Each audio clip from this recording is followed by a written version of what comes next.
Question of the day. Kuya Broker, ako po ay mag-home loan sa nagustuhan kong bahay. Matagal na po kaming hiwalay ng aking partner at may legal separation na po kami. According po sa bangko, kailangan daw po pumirma ng loan form at mag-submit ng home loan requirements ng aking ex-partner. Isasama din daw po ang name ng ex-partner ko sa titulo dahil mandatory daw po na co-borrower ang ex-partner ko. Tama po ba yun? Good morning, good learning everyone. This is your Kuya Francis and I'm your Kuya Broker.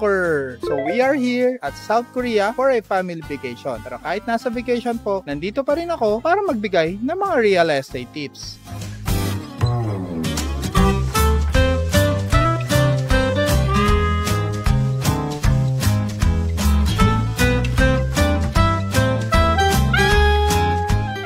Property. Kung kayo po ay maglo-loan sa bank at ang legal separation nila ay hindi po annulment of marriage or nullity of marriage, kailangan pa din po pumirma sa loan application at magpasa ng loan requirements ang ex-partner nila. Dahil wala pong divorce sa Philippines except sa mga kapatid nating Muslim, ang accepted lang po sa ating bansa ay annulment of marriage or nullity of marriage para makapag-loan po tayo without our ex-partner. Ang legal separation ng ating korte ay inaalaw lang ang mag-asawa na mamuhay separately without dissolving their marriage. So kahit may legal separation na po sila from the court at walang annulment of marriage or nullity of marriage, pwede ka pa din kasuhan ng adultery or concubinage sa mga kalalakihan. Kayo mga ka-property, boto po ba kayo na magkaroon na po ng divorce sa ating bansa para makapag-move on at makapag-loan na po kayo without your ex-partner? Pakisulat naman po ang inyong kasagutan sa comment section below. Lamang po ang may alam. Again, this is your Kuya Broker.